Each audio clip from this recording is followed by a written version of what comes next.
Chandrasekhar sir. Sir, good morning. We have 112 participants as of now logged in. Okay. The comparers have a couple of instructions for the participants. So shall we roll out the instruction part and Please, then? please. Okay, sir. Okay, sir. Please. Welcome, Danya.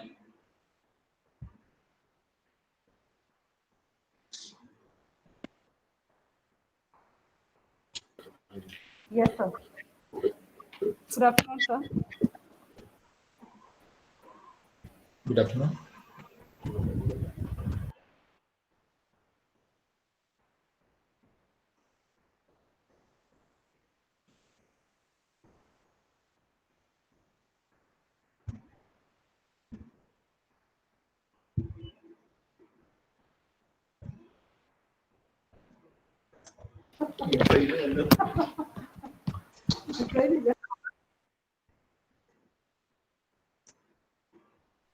So you want to roll out the instructions to the participants? Go ahead. Amala Miss,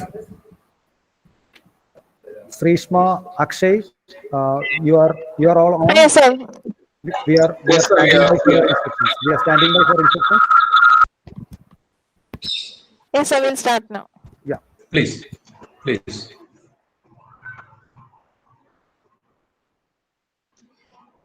The voice is not coming. Srishma, you are not audible, Srishma. No, not now.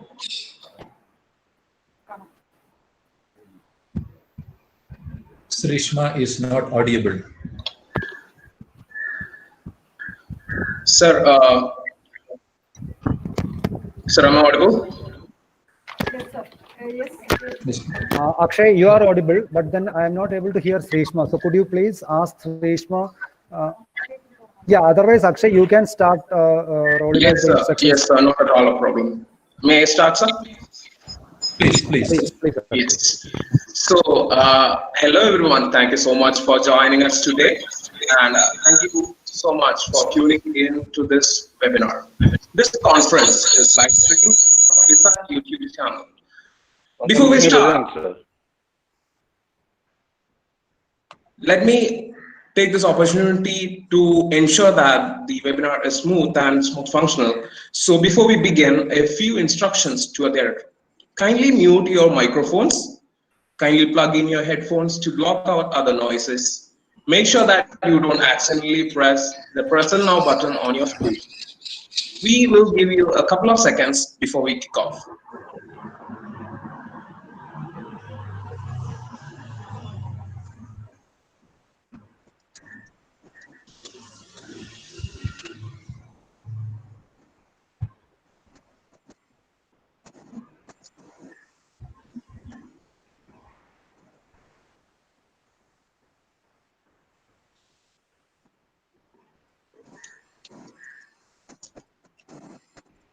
Srishma, you are not audible.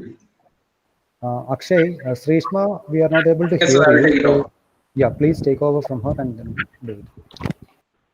Okay, so hope all are set to go, and there are a lot of participants and a lot of students joining us today. So once and for all, welcome you to all this digital discourse second edition. So before we go deep into the program, let us be honored as a host institution. Let me all introduce you to our fabulous business school. FISAT Business School is established and managed by Federal Bankers Officers Association Educational Society. It's a management institution under the aegis of APJ Abdul Kalam Technological University, which was formerly known as the Kerala Technological University and recognized by AICTE and FBOES. Formed with the aim of establishing a Center of Excellence for Professional Education, is an initiative of the Federal Bank Officers Association, which is the sole representative body of the Federal Bank. FBS also has into an account several national and international collaborations, which adds to the fact that FISATians always get differentiated as the best of the best. and being a golden feather in the crown of federal fraternity. FISAT is the youngest institution in the state to be quoted in the top 7 B-School framework. Now, gratitude is the humble gesture of excellence. So, before we go further, we would like to thank all the attendees and for making our previous edition of Digital Discourse and International Conference a grand success, which was dealt with the current COVID scenario, business scenario. So we had an eminent panel of speakers who were also joining at that time, and we all once again thank you for that wonderful participation on that event. And now, a warm and gracious good afternoon to all. Thank you for supporting this webinar. I would like to start by wishing you and your families my very best for your health and safety in these tough times. My name is Akshay, and we also have with us my friend Srishma, who will be there to host the webinar.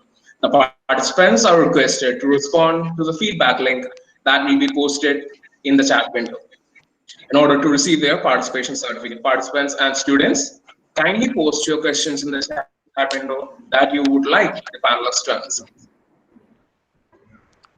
For me, it's hard to be isolated from communities, family, friends, and colleagues over the past several weeks. I'm grateful to FISAT management, the faculty planning team led by Dr. Jose Verghese and Mr. Prashant V, the eminent frontline speakers, participants, and students who came in as a community for making this webinar happen. It's likely never more important than now to discuss on the overarching topic, managing through pandemic in the workplace, challenging talent acquisition and training that has gained much momentum in the light of this Black Swan event. Before we begin, none is more privileged today to extend a warm welcome to the August gathering here than Dr. Jose Verghese, Associate Professor, FISAT Business School, who had been working for this event to happen. I request you, sir, to do the honors. Thank you, Srishma. Respected dignitaries, invitees, faculty, friends, colleagues, and my dear students. FISAT has always been a front runner in addressing the challenges faced by society and business. FISAT Business School is no different from it. In an attempt to addressing the academic challenges posed by COVID-19, we have launched several programs, and one such program is the Federal Discourse series. The first program in this series was an international conference, and this is the second program in that series, which highlights the problems and challenges faced by organizations in talent acquisition and training. We have over 150 participants and a huge student crowd in today's program from premier institutes like Loyola Chennai, PSG College, XIMA, FISAT, Karunya University, Christ University, to name a few. Without taking much of time, let me deliver the duty entrusted to me. All our efforts to enrich student experience in FISAT is always strongly supported by our management and authorities. I take this opportunity to extend a very warm welcome to our beloved chairman, Anudha ma'am, who will be inaugurating this program. Ma'am, welcome. Though our principal is not able to attend the program because of the urgent meeting, he has always been a motivational source for us. I welcome our dear principal to this program. We are indeed blessed to have a very eminent personality as the moderator for this discussion. Interactions with him always prove to be learning sessions for us. A business analyst and management educator, Dr. Chandrasekhar has created his own space in the industry. On behalf of FISAT and all present here, allow me to extend you a very warm welcome, sir. Thank you. Thank you. Ms. Rija George, Head Talent Development, TCS, needs no introduction. A highly experienced professional in fostering talent, I'm sure we all will benefit a lot from her presentation today. A very warm welcome to you, ma'am. Thank you, sir. Dr. Donny Peter is a learning solution specialist at Toyota Corporation in Australia. Though he is far away, he was very kind enough to accept our invitation. A very warm welcome to you, sir. Hello. Hi. Mr. Gobinathan G, Client Director at EMA Partners India, is a well-known figure in the industry circle. His experience in addressing industry challenges would definitely be reflected in his presentation today. Sir, a very warm welcome to you also, sir. Thank you. It's nice to be here. Let me extend a very warm welcome to all the invitees and participants of the program. I am deeply indebted to my dear colleagues who has immensely contributed and supported me for the successful conduct of this program. A special word of thanks to Dr. Joshua, our team leader, for being the pillar of strength for all of us. Let me extend a very warm welcome to one and all. Last but not the least, let me welcome all my students and all the participants in this program. Once again, welcoming you all. Let me remain. Thank you. Thank you, sir. Thank you so much for that wonderful opening for the welcome. Thank you, sir. And now, FISAT has always demarcated its presence through an uncompromisable array of visions. And for that to happen, Ms. Anita P., Chairman, FISAT, has always stood up with us as a reigning visionary. With a lot of pride and privilege, let me take this opportunity to welcome our dearest chairman to render the inaugural address. Ma'am, please. Thank you, Akshay. Good afternoon to all the participants. Dr. Chandrasekhar KG, the moderator of the session, our guests, and the other guests, Ms. Rija George, Dr. Donny Peter, Mr. Gobinathan KG, Dr. Joshua, head of the FISAT Business School, Dr. Jose, the coordinator of this program, and all the other faculty members and students and all the participants of this webinar series. We are actually amidst the pandemic, and the pandemic is disturbing the country, the globe as well as the country in a very large dimension. And there are a lot of challenges that are coming up. The survival of mankind itself is a big question. The flow of economy that is going to happen post-pandemic or during the pandemic, as well as post-pandemic situation, is also filled with uncertainties. So we are really facing a very, very unprecedented situation of handling not only the economic, not only the health conditions and the survival and the well-being of our people, but also we are concerned about the sustenance or the sustaining of the economy and their daily livelihood. So these we have seen several issues that popped up during the outburst of the pandemic, and now the pandemic is spreading rapidly, but the people have got somewhat accustomed to it and they are trying to live with it. But we know the cases are increasing every day at a very high rate, and governments are also finding it extremely difficult to manage the situation and to see what is going to happen in the future. And the arresting of the situation is also very difficult. As far as the academic community is concerned, we are seeing that a lot of activities are happening through the online platforms, which has enabled us to cross barriers of geography and barriers of distance and reach out to the international community. And at FISAT, we are also having a lot of opportunities to meet great people, great personalities, eminent personalities in various disciplines through these type of programs. So FBS is hosting the second webinar on this account through the digital platform, and this time facing the pandemic and especially addressing the challenges in talent acquisition and training. So as we all know, there are a lot of unemployment that is going to be generated.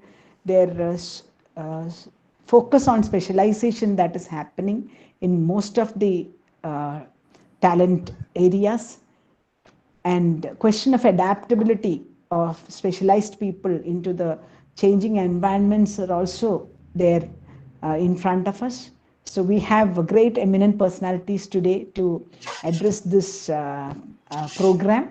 I'm sure that our students and our faculty members will be benefited out of this program in this area of talent acquisition and training, dealing with the challenges ahead. So I wish the program a great success, the participants a good time, and I officially declare the program as inaugurated. Thank you. As always, your words are truly inspirational. Thank you so much, ma'am. So, without more further delay, the program wouldn't be able with a strong moderator to take it forward.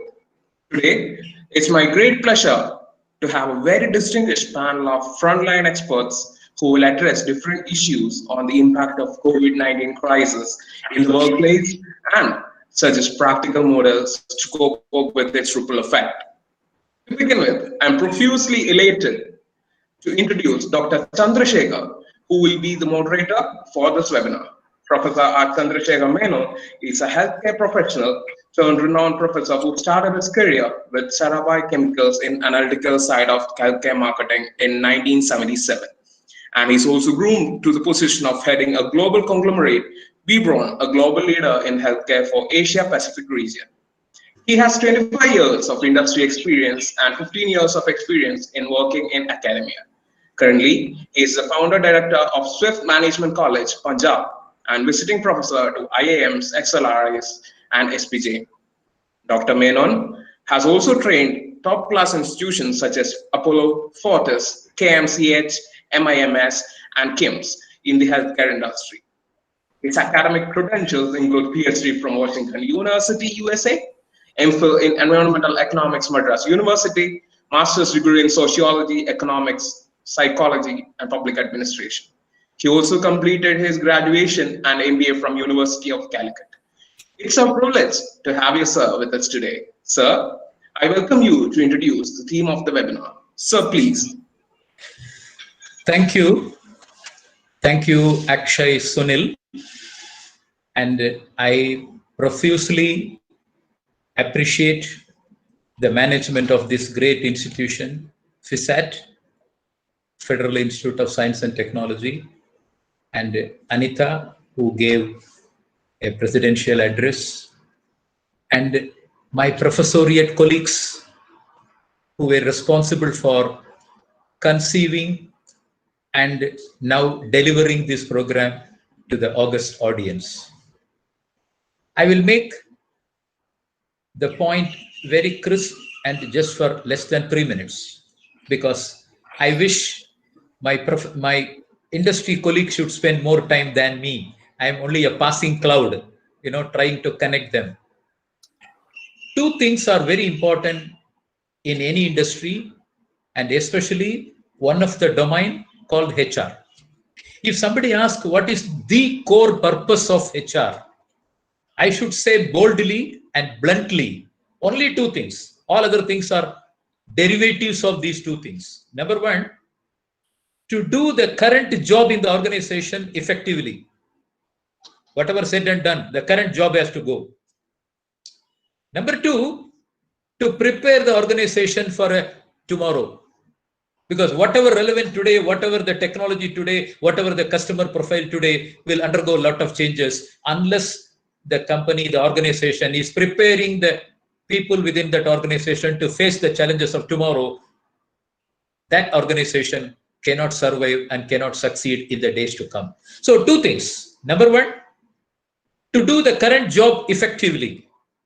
Two, to prepare the organization to face the future challenges. Fortunately, squarely, the topic covers both. One is talent acquisition, another is talent development, and that is called training. Both are covered very crisply in this topic, and they have added a context, and that context is during the pandemic time and afterwards.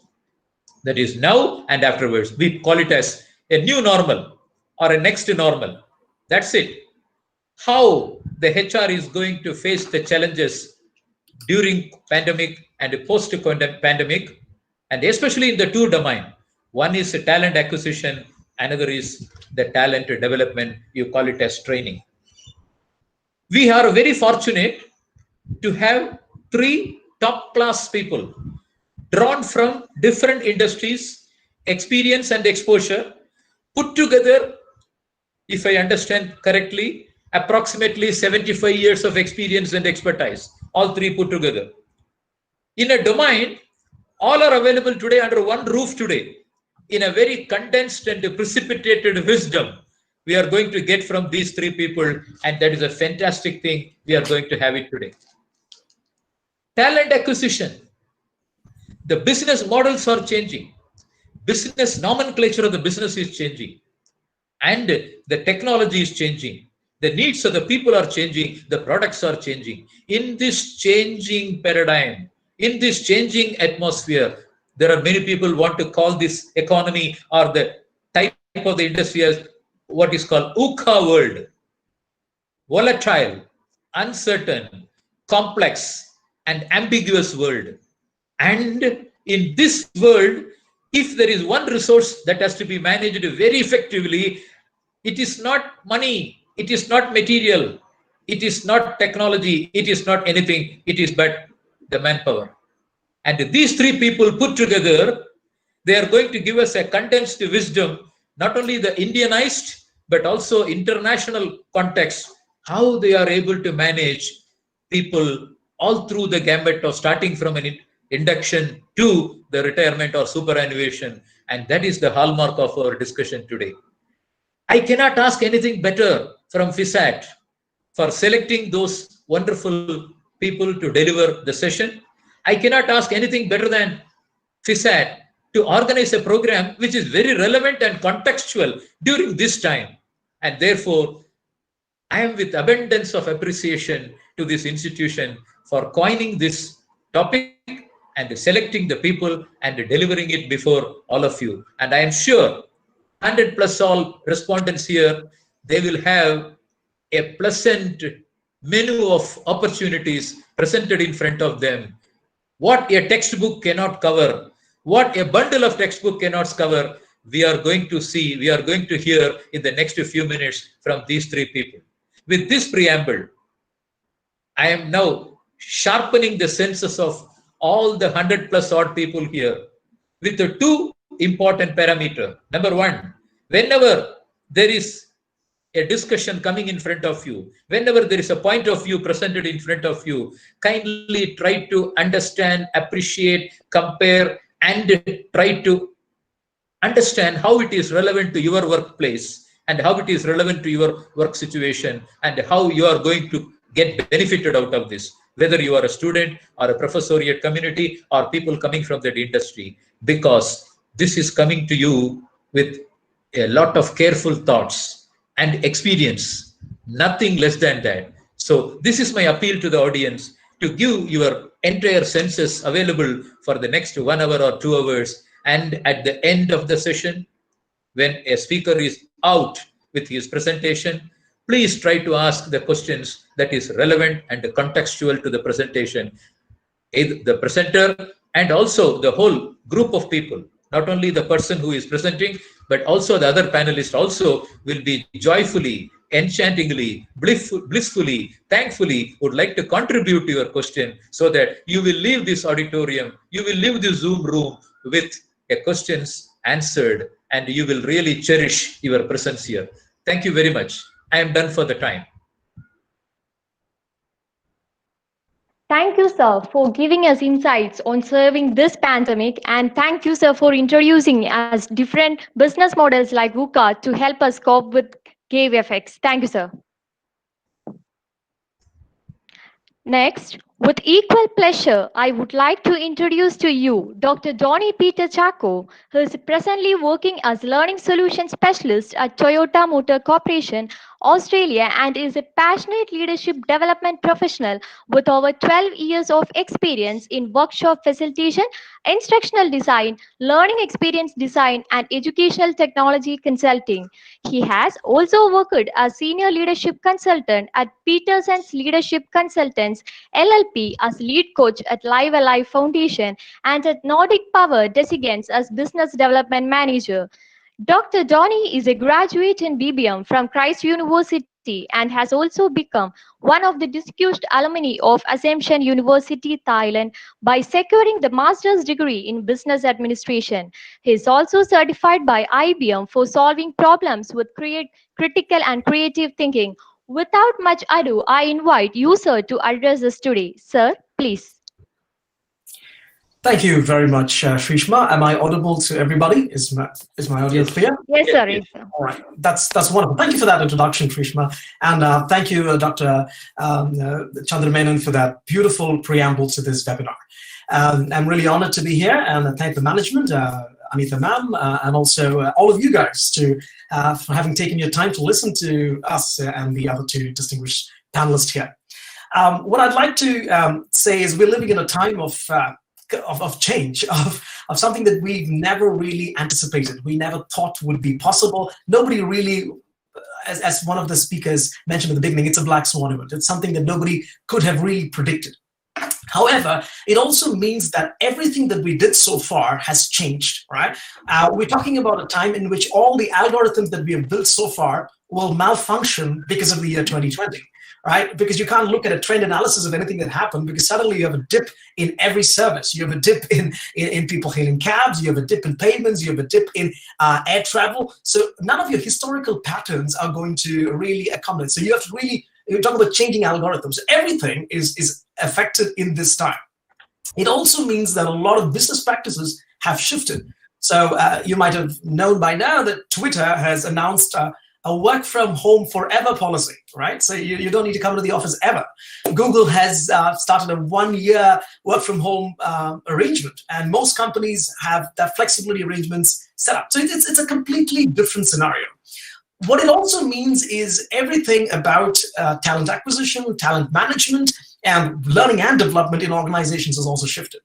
We at Toyota Australia here, we are involved in training our 3,000 strong dealer network across Australia. So we have trainings about our products, about technical know-how, about new models, and this is something that happens day in and day out. That's one function that we do. The second function is our internal training, which is basically the leadership development within our organization. Now, traditionally, most of this training has been delivered online through live workshops, where people come, especially for the product. So when we launch a new model, when Toyota launches a new model here in Australia, we have our dealers who are trainers come around the car, they take a test drive, and they get to see how the car works, how the car operates, and then the salespeople are trained on that, and they go back and sell these cars. Now, we are right now in a lockdown here in Melbourne, which means we cannot get out of our houses. So what do we do? How do we train our workforce that's predominantly in a face-to-face environment? That's the biggest challenge that we faced. And what we realize is we have to shift the way. So we've now ported most of our training online. We've completely moved to an e-learning setup. We've also started looking at augmented reality. So most of our sales consultants now, they whip out their iPhones, and then they have a 3D model of the car right now, and so they can turn around the car on their desk, and they can see around and look around the function. So we've really moved ahead to get into augmented training there. Now, our biggest challenge, though, for training within the organization was leadership. How do you build these things, right? So you've got these traditional face-to-face workshops that you had, these seminars.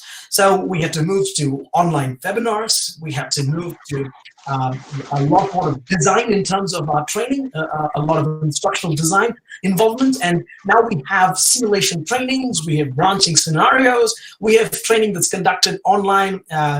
We've focus to more of a mobile focused online strategy. And so a lot of these things that have really moved in terms of what we can be doing. So what I remember a couple of years back, 2 years back, we were thinking of some of these ideas that we thought we should be implementing in 2028, right? Those are now a reality already. And that's how fast the organizations have adapted to learning. Now, that being said, that being the tone being set, now most of you here are students, and you would be thinking, Donny, how does this impact us? How is this really going to affect us? Well, for one, there's a huge surge in online development in terms of training learning. Right, so there's going to be a whole focus. Now, if you looked at, we've seen the shift towards learning move towards an online over the last 10 years. So we had the introduction of MOOC courses, and I'm sure most of you have taken a lot of these courses online on edX or Coursera or Udemy. If you've been through any of these courses, they are, multiple people, thousands of people log into courses, but that shift was a very slow push. Even though we had a lot of people signing up, it really never went mainstream. Now, one of the things that you notice with big events like this is that it pushes the rate of change very fast. Now, if you looked at what happened when Narendra Modi introduced the demonetization policy, was obviously a lot of people suffered because of the demonetization. But what happened was online payment platforms, Paytm, all of that just took on like an instant, right? It almost became second nature within a span of a couple of months. Right, so you can foresee that trend now in terms of learning.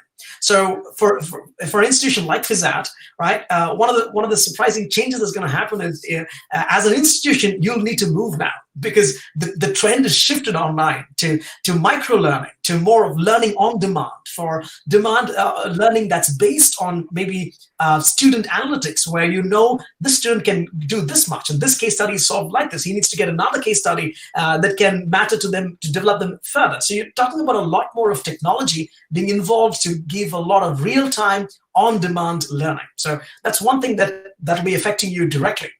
Right. Also, competition. Right. Today, Google announced a new certification program for their training courses, which they're going to replace a traditional 4-year university course with a 6-month learning course. Right, at a fraction of the price. So traditionally, to do a 4-year course in the US for a university would cost you anywhere between $40,000 to probably $100,000. What Google is saying is we're going to offer that instruction taught by experts in the field for $300. So we're talking about the rate of learning, the mode of learning, the methodology of learning shifted. Now, we've seen this trend happen over the last 5 years with nano degrees, companies like Udemy partnering with Google, etc., to bring out courses that matter. Now, that's going to be a big shift in the education sphere. In terms of what happens in the workforce, like I said, there's going to be an increased demand in people focusing on the learning aspect. So those of you who are in HR or those of you who are into marketing, etc., be prepared to learn a lot of online stuff. Today, we are facing a scenario where for the first time ever, a lot of people will join a company, work in the company for some time, and leave the company without meeting physically a single person in that company. That's something that's very strange, but that is the reality. What does that mean? That means that everything to do with training, with development, will be delivered online, will be delivered through micro-learning.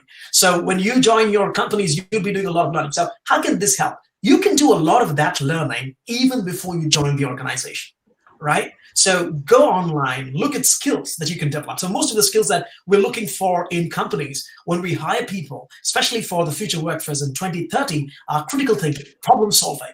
We're looking at people who've got data skills. We're looking at people who've got emotional intelligence. We're looking at people with empathy. Now, most of these skills, like I said, are skills that are not traditionally taught in an institution, right? But companies are expecting them on day one. But you can do that. You can do that. You can go onto platforms where you can learn about these courses, about critical thinking, about about problem solving, about empathy, emotional intelligence. You can do that right now while you're studying here, so that when you get into the organization, you already have these 2030 future-ready skills. Right. So that's one thing. The second thing is this whole focus on development of learning itself. So those of you who are in HR, this is an additional skill set you should be having now.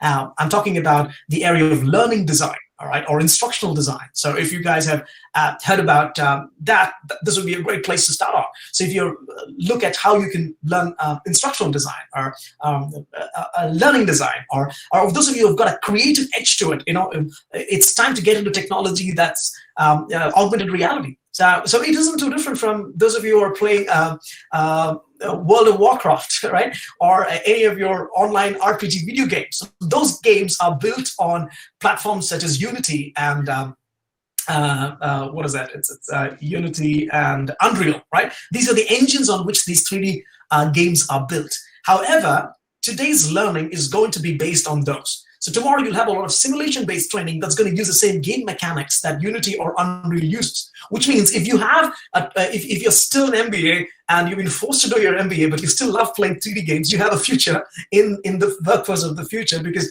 you can start developing those skills to get there. Right? Those of you who are creatively inclined, Blender is a place that you should be starting to design 3D elements that's going to be used in augmented reality. Last week, Google rolled out a 3D view in their search engine, where now if you type dinosaur and if you have an augmented reality phone, that's an iPhone 7 or more, or one of the latest Android devices, if you on your mobile phone, if you just search for dinosaur, you scroll down and you have something called as view in 3D. You click that and you can actually place a living model of a dinosaur in your room with the actual size. So you can play around with that dinosaur. So what I'm saying is those core technologies, that's AR, that's on platforms like Blender, is going to help you there. So even though you guys are doing management, you're studying your MBA, you need to have the secondary skills that will help in learning and development, which is definitely going to push your chances forward to get to these areas. So instructional design, AR, right? Mobile first learning. Very, very important, mobile first learning. So we're talking about on-demand learning. So, and one of the bigger areas where learning and development really we're focusing on is data analytics. We are really looking at this as in a way in which we want to know how much people are learning, how they're learning it, what's the best form in which they're learning. So we're implementing what is called as the TinCan API, which is a form of learning wherein we can measure what our employees are learning even outside of your traditional e-learning or your learning management software.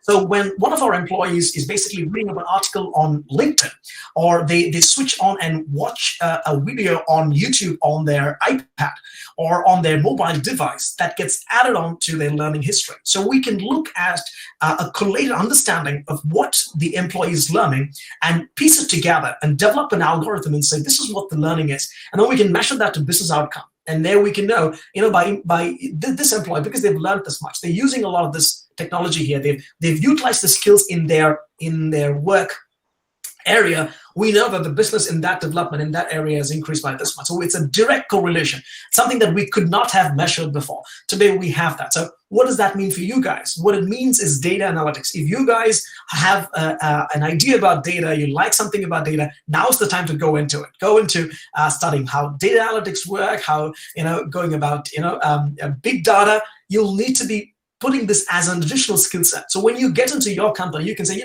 by the way, I love HR, but I love data. And when I join an organization, I bring with me this capacity to actually analyze the learning in your organization, the training in your organization, right? So this is a whole different thing, right? The third area where really we're looking at is training and development. Now, most employees today, you might not be thinking of yourself as trainers, but the future of learning and development of the organization is every person becomes a trainer. We're looking at companies today capturing best practices within the organization. Now, most companies now, some like Toyota, we don't hire external trainers anymore. We have so much of information within us, so much of wealth of knowledge within our organization that we are now trying to collate this information and deliver this on time. So when you join an organization, you must be prepared to be great at talking to people, of presenting your ideas, making sure that you come across as a person that can be translated. So it's a quicker way to move into the organization. Today, another shift that will be happening is when you will be training people, the way I see it, as soon as probably 6 months into your role, you will be training people. That's where the future is headed. So with a lot of these external clients shut off, we're looking at a lot of internal, and one of the biggest consideration is cost. Now, because of the pandemic, we are really forced to cut down our costs, which means we need to rethink the way we've been doing business. But most importantly, we've been rethinking the way we are managing our costs. And one of the first things that get cost cut down when you have a budget cut, my colleagues here in the industry will agree, is the training budget. That's the first thing that goes poof, because we don't want any more external training because we don't have the money to spend on that. But what it means is that most of that training is going to come internal, which means people like you, if you have these skills, so pick up some presentation skills, pick up some skills in which you can convey your idea better, learn to master the elevator pitch, get these skills on ready even before you start joining the workforce, wherein you're already ready. So one of the biggest shifts that I feel has happened in the talent acquisition space as well is today we're no longer hiring for a skill set. We're hiring for multiple skill sets. And if you do not have these multiple skill sets, that would be the decision that companies make whether they choose you or not. Thank you. Probably my time. Thank you, Donnie Peter. We really appreciate you have made the entire presentation in a very short and sweet form. There cannot be a better advice to the student community than what you said. You have to learn outside your classroom. You have to learn a lot of online program to keep yourself. There are 3 questions from my student community and also the other respondents. I will appreciate if you can give your views. Point number 1 is this: how training during COVID time is different from the training other than COVID time. Can you give me, show some examples, especially related to your industry or your organization you are working, how it has changed during the COVID time, the training? Yeah, like I said, the first and biggest change is we've cut off mostly face-to-face communication. So real-time training has shifted completely to an online-based training, either be it live webinars or recorded webinars, right? So the biggest thing is that's a shift. Also, the biggest challenge and change there is a lot of the training that had involved physical thing has changed to a simulation mode training. So it's digital, something like, I don't know if you guys have looked at Second Life, something close to Second Life, probably in some of the augmented reality cases, but generally that's the biggest shift. But the second part of that side is earlier we were talking to a crowd of people, training them when they were prepared in a completely set off environment. Today we're training people in their homes when they have a lot of additional stressors. The pandemic itself is a big stress. We're also talking about mental health. We're talking about people managing their families, their kids while they work. So we're not really talking to the best kind of people or in the best mindset. So that's another additional challenge of training with mental health in mind and making sure that the people out there are able to absorb what training we're doing in the right state of mind. So that's the biggest shift that's happened. So yeah. I understood. There is one more question. Can you show some light on how this pandemic time has got an impact on especially a banking sector? Do you have any clue on that to give to our audience? In terms of the banking sector as such, so it differs in different places. I may not be an authority to comment on the banking sector in India. It's been quite a while since I left India. But here's a couple of things, right? So you're basically your basic footfall, all of the banking that would have traditionally happened online. But this shift the pandemic wouldn't have affected it much because the shift already started, right? About, like I said, with Paytm and all of those online banking platforms or online payment platforms coming up, that itself was a revolutionary shift in the banking industry, right? So earlier, the banking industry was a place where you used to store money, and that money would be accessed through a credit card. It took a long time for you to go from cash and check to cards. But the shift from cards to online payment was like this, right? So the banking sector is such, is not a big, the pandemic itself wouldn't have affected it much, except for maybe the amount of income coming in lesser, so people are banking less, because now people are digitally transferring money. It's completely digital. And you have, what the pandemic has done is it has accelerated what is called as neobanks. Neobanks are new generation banks that really are not looking at your traditional banking setups, but they are instant cash, higher interest rates. They're able to give you a lot more of digital services rather than your traditional banking service. So the pandemic is an accelerator to really look at the future, a lot more of neobanking. That I think is the biggest shift. Good. There is one question from me. Yes, this is maybe an eye-opener for many. Any successful organization in the world, they create a talent pool proactively because nowadays you find bigger organizations, their business is not as they planned. It comes suddenly. And an organization cannot say, I don't have a talent pool to meet the requirement of the new business or the new orders. How exactly a top companies like yours is planning the talent pool proactively? Yeah. So for an organization like us, like we right now, Toyota, we are working on a 2050 vision, right? So we're not planning for the next 5 years, for the 10 years. We're planning for the next 30 years. So we basically have a 2050 plan, which is broken down to a 2025 plan. And then the 2025 plan is what we are actually doing now. We're not working for 2021, 2022. Everything that we're doing today is for 2025. And post 2025, we're looking at the 2050. So one of the things that large organizations do is we have this vision that's really ahead in time. And we've anticipated what is going to be the workforce of that time. So what we're doing right now is we are hiring our staff. We are enabling our staff to be relevant in 2025 and beyond. We're not hiring for the current thing. The people who are working now on our current problems were hired 5 years back. So companies are always that way. They're looking on that. The second thing that we've done is we have anticipated what could be the workforce of the future.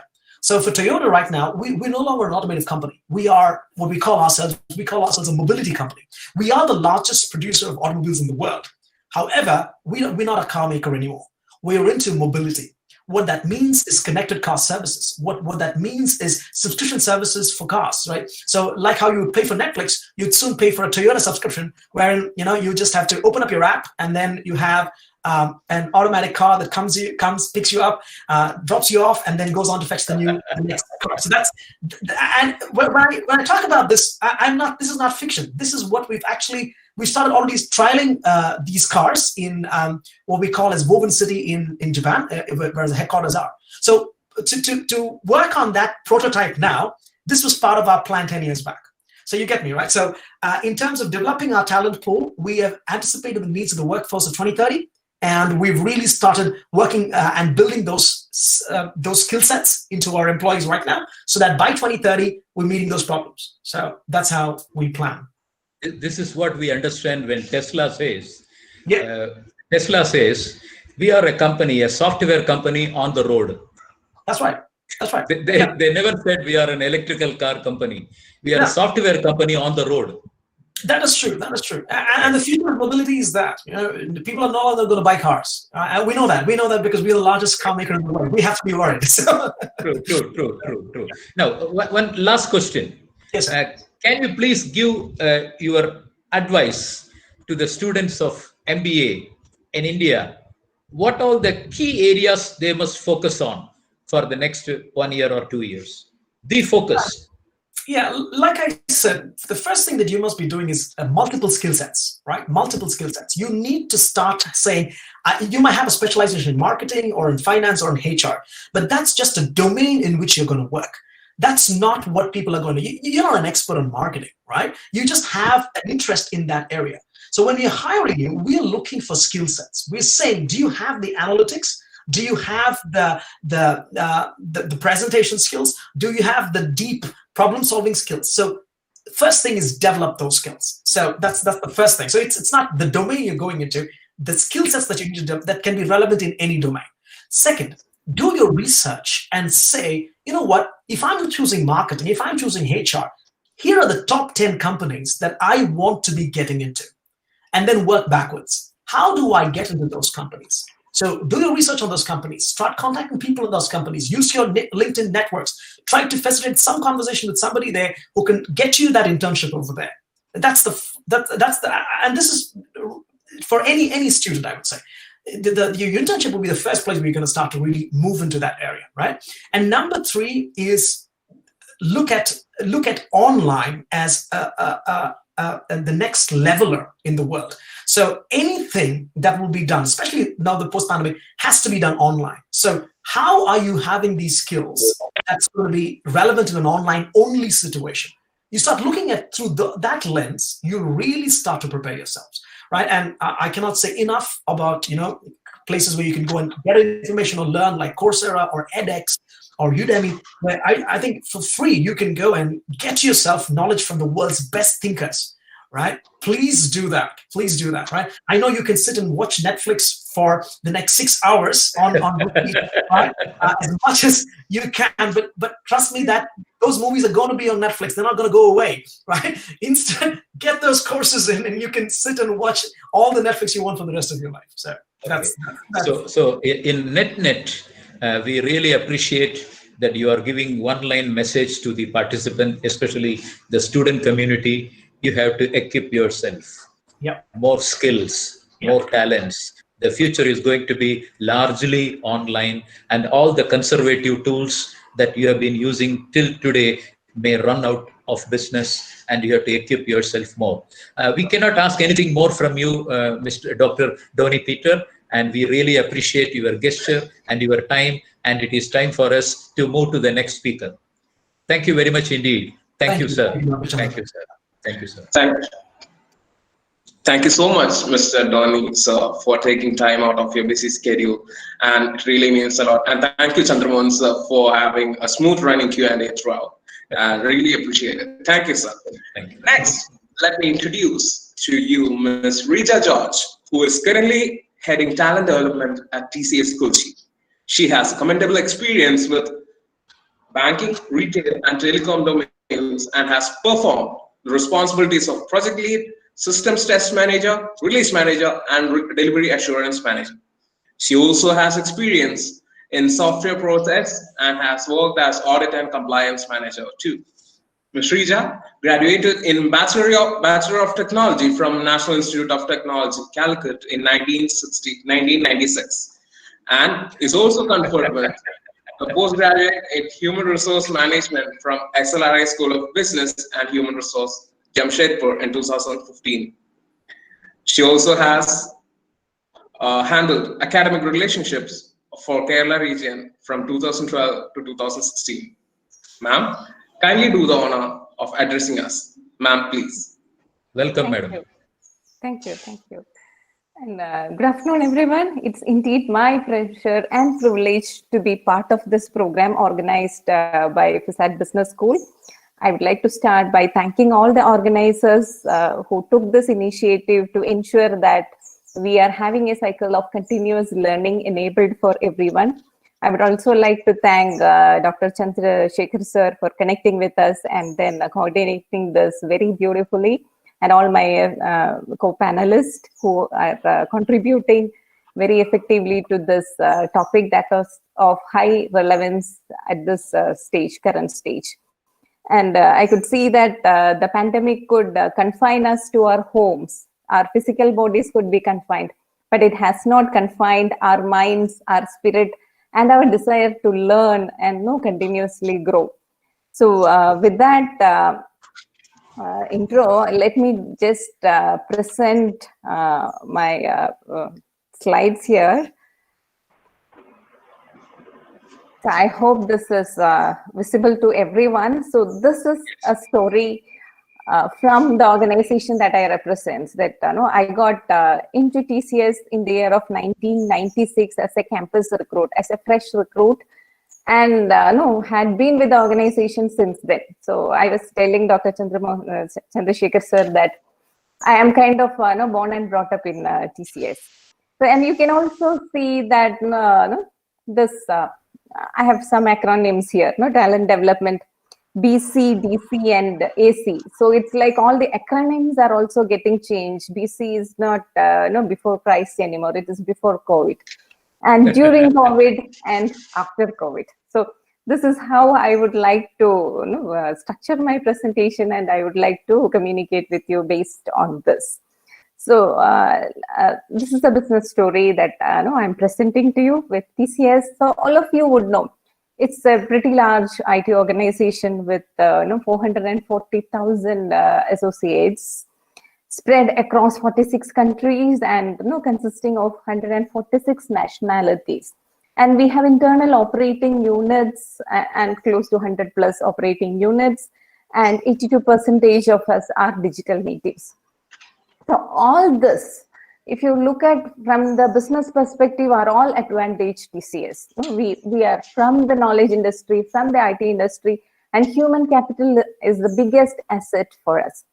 So when it comes to talent development, earlier it was training department, then it became learning and development, and then it added more depth to it with talent development. So these are all challenges. When you look at the scale, we need to train this 440,000 plus associates who are spread across. So the scale, the spread, and the speed at which we need to train them. You would know, when I joined in TCS 96, it was mainframe, it was Y2K, it was COBOL. And we never had a mobile phone. We never heard of iOS or Android or digital platforms or online learning. So it was not there. So the speed at which technology is changing, business problems are changing, business models are changing, it is all quite lightning, and we have to catch up to that. So this very advantage becomes the challenge for talent development for us to cope up. So let me take a furthermore into the journey that we did. So it all started from 2014 onwards, okay, when we signed up for digital learning to become a reality in TCS. So 2014 data, if you see, 67% of our learning was instructor-led training. So it was kind of the traditional Gurukul system that we used to have. People will have to come to a training room, there will be an instructor, and it happens at that moment, at that time. And only 33% was happening through the web-based models. So since that financial year 2014, you can see that how we had taken on that journey. And by the end of 2017, it has become like 89% digital and 11% instructor-led. And it continues to be like that even in the BC, where it's 90-10 like that, it goes on like that, where 90% of our training is happening through the digital mode. So let me just go through a little bit deeper into what do we say, or what do we mean when we say it's 5 A's of learning. So you can see here, anyone to learn anytime, anywhere, using any content delivered to any device. So this is pre-COVID. It is not by COVID. It is even much before that. By design, it happened. So what happens is, you can see here, anyone. So we have come up with something called the learning pyramid, with which there is something in it for every associate, for every employee of TCS. So if you're joining us through a trainee, then we look for immediate project readiness. We look on the technology skills, on the communication skills, on the domain basics, on the process basics. So these are some of the trainings that we have arranged for them at the base of the pyramid, at the project readiness aspects. And as and when we go up the ladder, that's when, based on the career ambition of associate, based on the potential, the leadership aspects are also brought into consideration. So we have different levels of leadership development programs, different levels of architect development programs, including both internal and external certifications. So as and when we grow up, there is something in it for everyone. So it's like a training is there, a learning opportunity is there for everyone in the organization. And anytime, 24/7, you have already seen 90% is there through digital. So we have the learning platforms, our in-house learning platform, which is called iEvolve, which hosts the entire gamut of platforms, like which are internal and which are external. It's like Fresco Play is our digital learning platform. And we also have tie-up with the external partners like Udemy for Business, LinkedIn Learning, GlobeSmart. So it's there, and all their content, all their learnings are available anytime, anywhere. You would have also seen that we publish a global calendar, which gives details of this web-enabled training, the virtual instructor-led training that is happening through WebEx or Teams. And that calendar is published globally, and whoever is want to participate at that time convenient for them can attend it. So that is like the third A, anywhere. And any content also we have mentioned, no? We have external partners, our own internal courses, WBTs, the nano videos, which are bite-sized learning. So 3 minutes, 4 minutes videos on a particular concept. So that is also there available and on any device. So it's all of them are mobile enabled. So if you have a mobile system, you just connect to Fresco Play and take the course that you want to, or continue from where you have left. So these are the 5 A's of learning that helped us to be in that 90-10 scenario. And this is something that I would like to quickly show. This is the BC scenario. You can see this as an iClass where people come together. The faculty may be sitting somewhere, anywhere, Delhi, Kolkata, anywhere. The associates also may be connected from different locations like Tokyo, anywhere. So, but they connect. But this is, again, as I'm saying, it's the BC, the before COVID scenario. So what happens now during COVID in the DC scenario?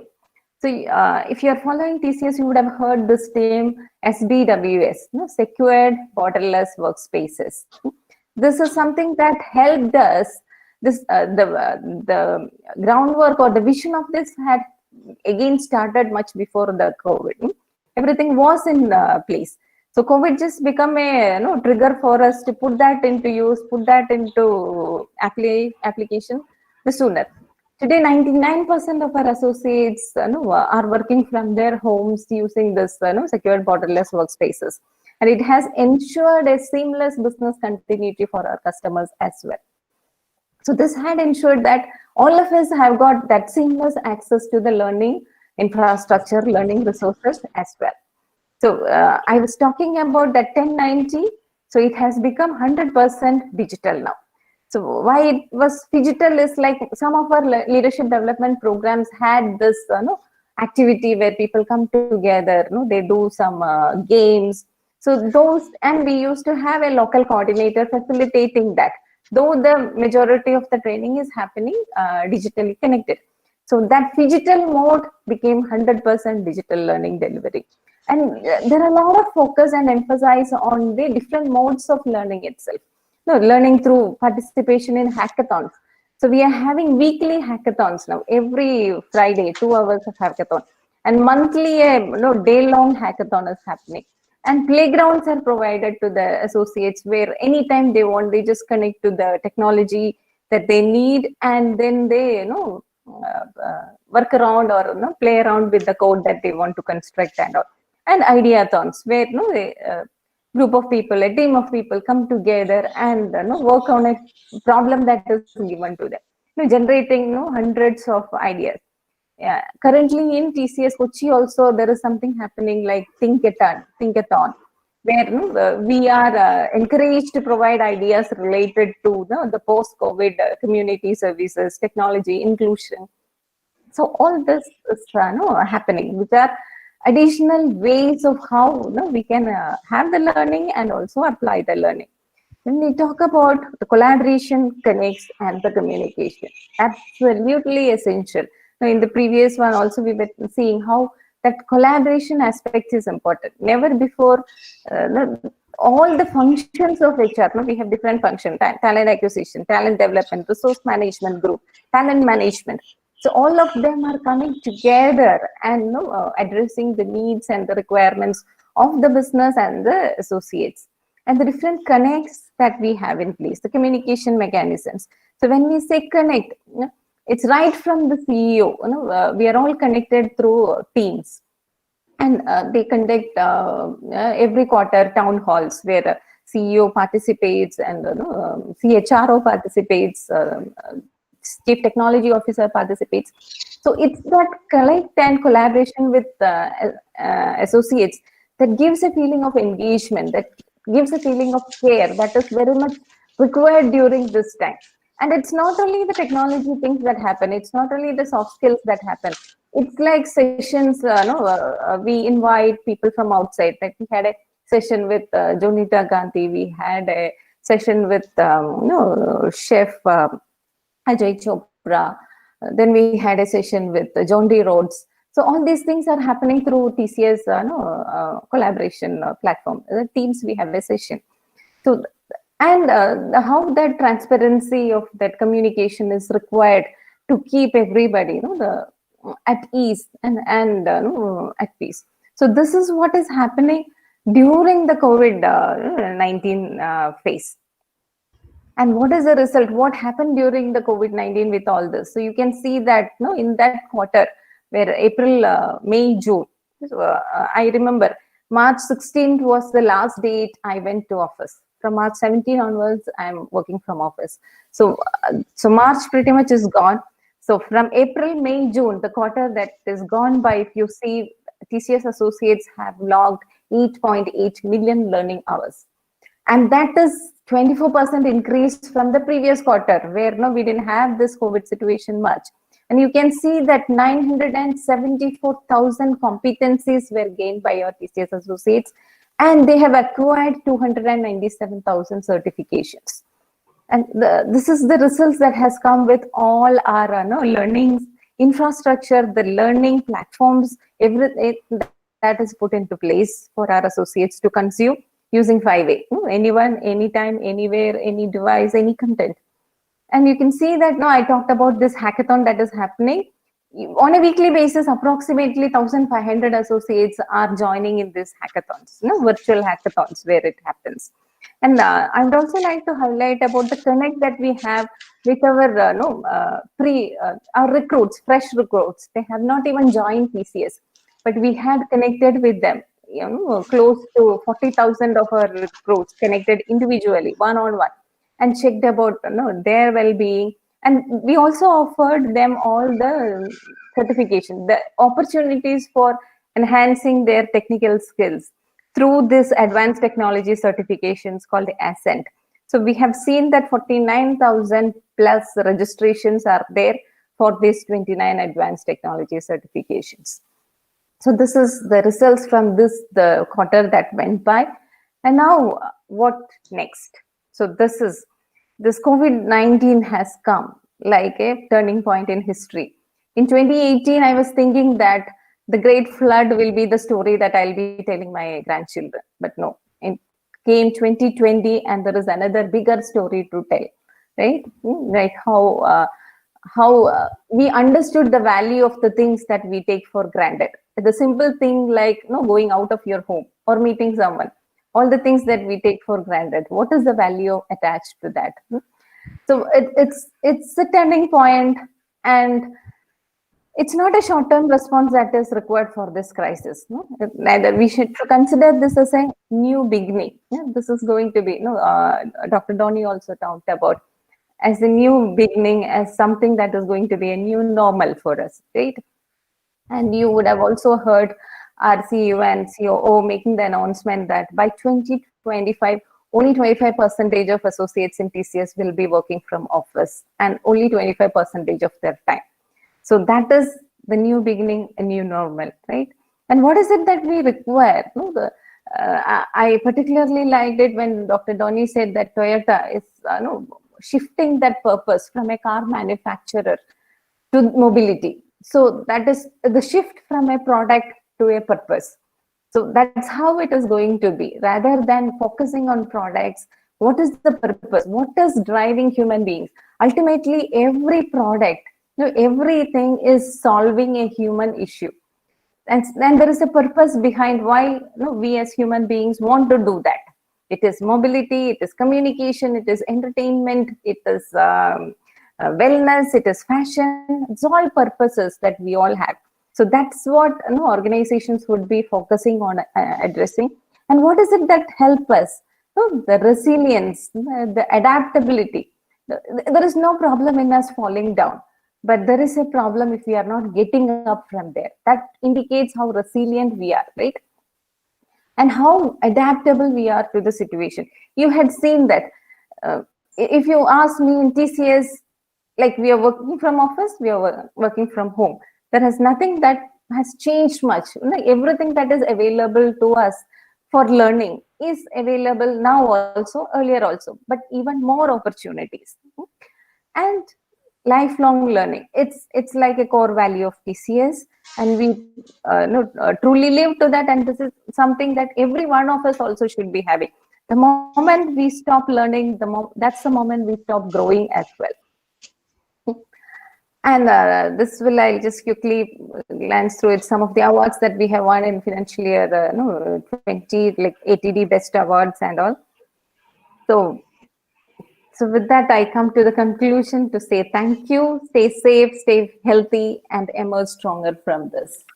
Thank you, Rija. You have made the point very clear, and no company other than TCS can be a classical example of understanding pandemic, appreciating during pandemic, before pandemic, and after pandemic.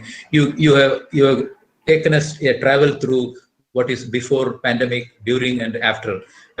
Classically, you have driven the entire points related to TCS. We really appreciate. We have a couple of questions from the audience. Can I start serving the questions to you?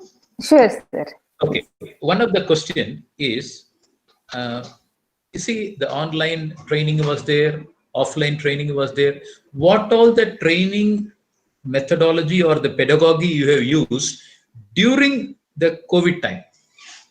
Yeah. Especially in TCS. Yeah, during COVID time, what I would say is most of our collaboration shifted to Teams, whichever was happening directly on a virtual or iClass. You would have seen that screens where people are connected and from a common room, and some activities are getting conducted, discussions are happening. So that everything got shifted to a virtual platform. So groups are being formed in Teams, discussion is happening, and the entire collaboration is happening through Teams. And the focus shifted more to hands-on, like where the playgrounds are provided, the hackathons are provided. So you more opportunities to apply your learning and see how it is happening there. So that's a major shift that has. Okay, one very intimate question. We are all assuming that the human relation face-to-face is very important, say between a mother and a child, or a parents and children, teacher and the student. Unfortunately, during this COVID time, this is a missing piece of a puzzle. Right. Whatever the online platform we bring, whether you call it as a hackathon, ideathon, or thinkathon, do you think it is exactly substituting the so-called physical contact where you are learning the reflections of an individual on the spot? Whereas this so-called technology is trying to mask or trying to hide or trying to sophisticate the human behavior or the attributes. So how do we address this challenge? Yeah, perfect, sir. I actually perfectly agree with you. Technology is never a substitute for the human interaction. So whatever we do, that human element has to be there. But given this situation wherein we are constrained with that, this is something that we are going ahead. We are having the best possible. The best possible. What is, given the situation, what is the best possible? But there is no substitute to that human interaction. But given the certain aspects of training, when we say technology, we really need not have that much intensive human interaction for a technology training, because the focus is how we learn that language, how we learn that database, how we work on that. Are we able to solve a business problem given that technology? But when it comes to leadership, when it comes to soft skills, it is very much essential that we bring in that component as well. So during my XLRA days, I also had this web-based, video conference-based training. So they're saying, except the smell, and the touch, most of the things will happen through the online training. So that is there. But I perfectly agree with what you are saying. And do you think that percentage of digital learning, what we are practicing during COVID time, is highly likely to continue even post-COVID time? Yes, absolutely, because that is bringing in a learning culture. Once that culture sets in, like for example, an associate is spending 30 minutes per day for learning. So that becomes a habit, and it adds on to that lifelong learning. So it's that learning culture that sets in and becomes a habit. So it will definitely continue and for the benefit of everyone. So you advise the learning community, especially the students who belong to MBA level, that now itself they should prepare and foresee a world where non-face-to-face communication, non-face-to-face interaction is going to be the law of the day. Is it that way you assume? Yeah. Even now also we have this global delivery network model, where our associates might be sitting in Mexico, in US, in Chennai, and in Kochi. So they might not have seen each other at all, as long as they are part of the project, but they are well connected through all the means. And all these agile deliveries that we are doing, we are saying that it can be location independent. It need not, we need not have that person physically present with us, but we need to have that collaboration mechanisms in place, through high-end video content, continuous audio bridges available. So make use of the technology to the best, so that that divide is becoming very less.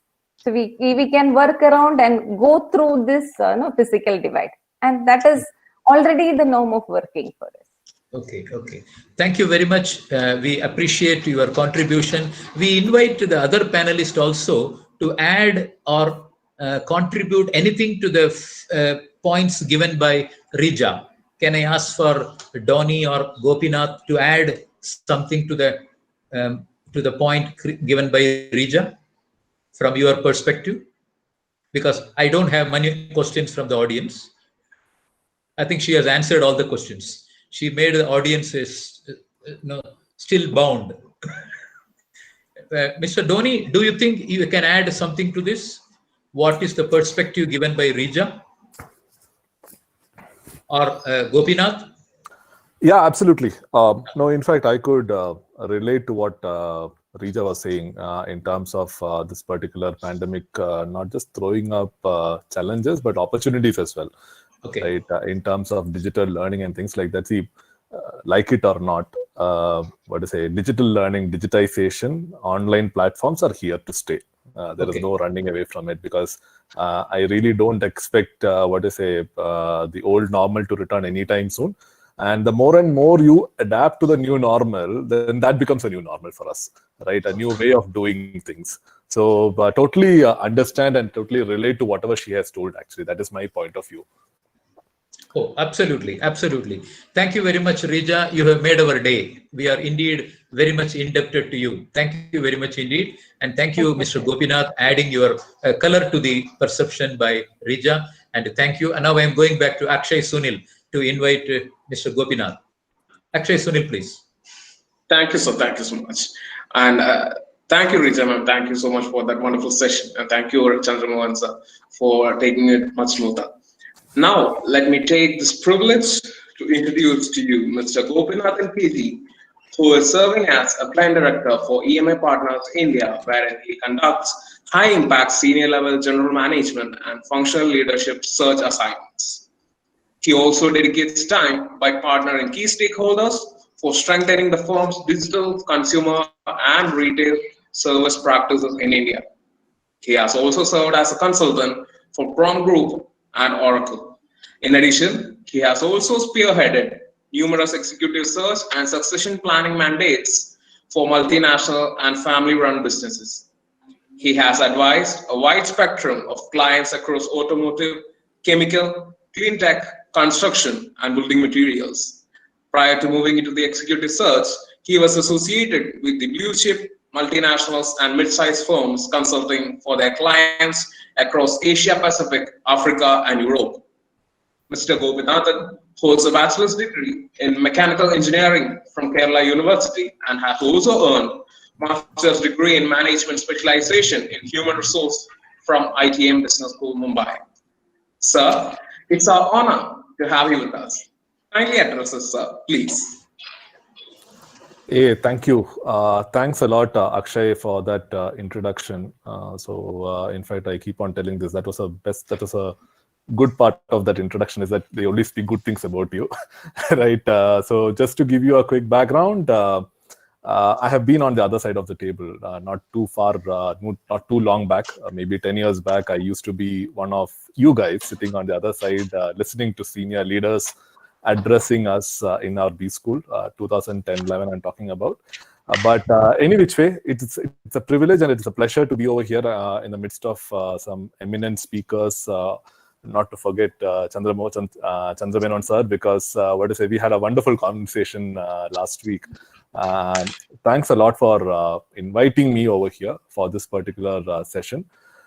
In fact, during that introductory note, Dr. Menon was actually speaking about 75 years of experience put together. Let me tell you, I would be contributing the least to the 75, right? But having said that, happy to share my views. In fact, I was actually telling him when we had this conversation that I will be happy to speak about talent acquisition. I would be happy to share my perspectives, right? Unlike Rija and Donnie, who could speak about their organization, right? Speaking about my organization may not necessarily make too much of sense because we are a consulting firm, right? So we are a global consulting firm and we basically focus on leadership advisory consulting.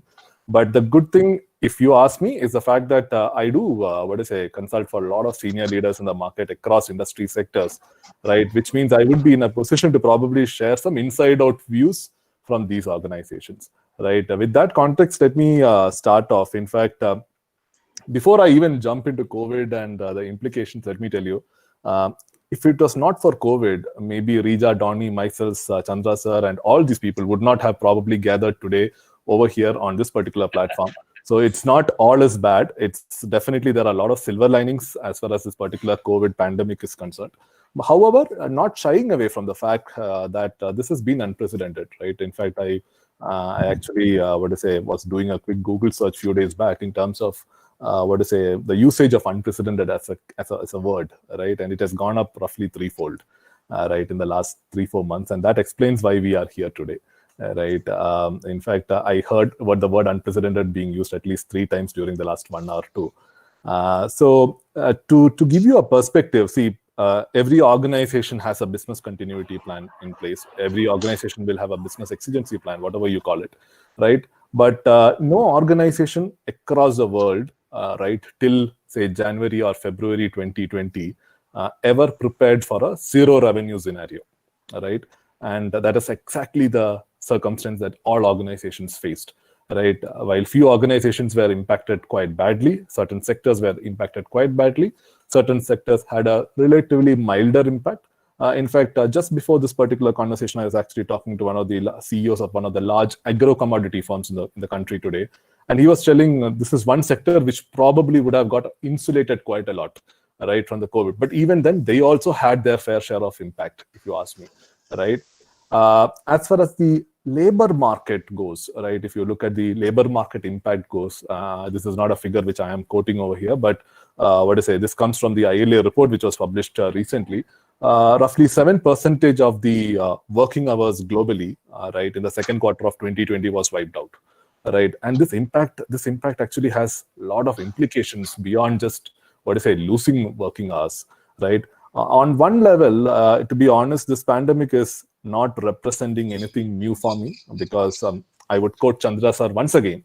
He was speaking about VUCA world, right? For years, we have been talking about an impending VUCA, right? Impending VUCA world where it is volatile, uncertain, complex, and ambiguous, right? We were all alerted by senior leaders, right? Consultants globally about this impending seismic change, right?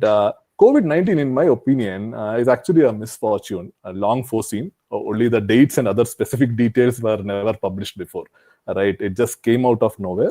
But one thing is clear, this particular pandemic will definitely reshape how we do businesses going forward, very clearly, irrespective of sectors, right? Every sector will have an impact. So what I would probably do in the next, 10 or 15 minutes is to basically touch upon 2 areas which I thought I should probably share my point of view is in terms of, especially for the majority of the audience, which is basically people who are going to pass out this year or probably would have just passed out, the student community, because they always have this question in their mind: are companies going to hire, right? Which all sectors will hire? As I told you, there are certain sectors which were hit quite badly, right?